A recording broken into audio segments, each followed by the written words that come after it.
রুমিন অভিযোগ করেছে তার গায়ে হাত তোলা হয়েছে, যেই তুলেছে তাকে ধাক্কা দিয়েছে, এবং এই ধাক্কা দেওয়ার মধ্য দিয়ে কেওয়াসটা তৈরি হয়েছে। যে ঘটনাটি, এটি তো কোনো মতেই কাম্য নয়।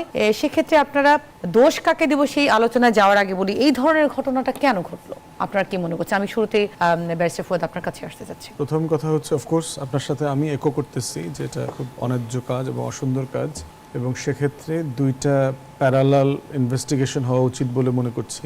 একটা হচ্ছে মোটা দাগে এটা 3 পক্ষ এখানে ইনভলভ, যদিও শুনানিতে আসলে 2 পক্ষ ছিল, বাট ব্যারিস্টার রুমিন যেটা কমপ্লেন করেছেন যে তার এলাকার বিএনপির আরেকজন মনোনয়ন প্রত্যাশী উনি ওখানে লোকজন পাঠিয়েছেন এই কেওয়াসটা ক্রিয়েট করবার জন্য।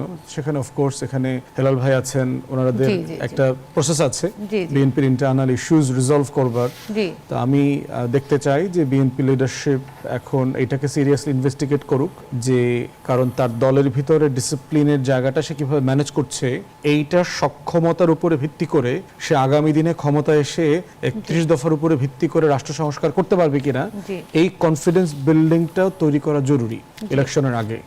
তো সেখানে আমরা দেখতে চাই যে বিএনপি এটা ইনভেস্টিগেশন কমিটি করুক এবং তারা এটা ডিল করুক, এবং এটা তারা পাবলিক করতে হবে তাদেরকে, যে আসলে রুমিন যে অভিযোগ তুলেছে সেটা সত্যতা কতটুকু, এবং সত্যতা থাকাটা অস্বাভাবিক না পলিটিক্সে। পলিটিক্সে কাউন্টার পার্ট থাকবে, প্রতিদ্বন্দ্বী থাকবে, কিন্তু সেটা একটা রাষ্ট্রীয় প্রতিষ্ঠানে অরাজকতা পর্যন্ত কেন গড়ালো, সেখানে কোথায় গ্যাপ হয়েছে। দ্বিতীয় জায়গাটা হচ্ছে ইলেকশন কমিশনকে নিজেকে একটা ইনভেস্টিগেশন কমিটি করা দরকার, যে তার আপিল শুনানি করা, বাউন্ডারি ইস্যু ডিলিমিটেশনের যে হিয়ারিং হয়, সেটা একটা রেগুলার কনস্টিটিউশনাল প্রসেস, ইলেকশন কমিশনের প্রসেস।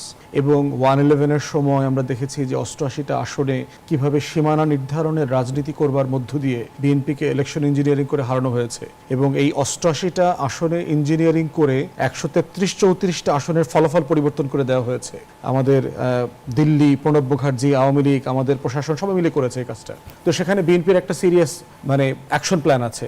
বেগম খালেদা জিয়ার ব্যাপারে পক্ষ থেকে বলা হয়েছে তারা আগের আসনে ফেরত গিয়ে নির্বাচন করতে চায়। তো সেইখানে একটা সীমানা পুনর্নির্ধারণ আলোচনা হচ্ছে, নির্বাচন কমিশনের রুমে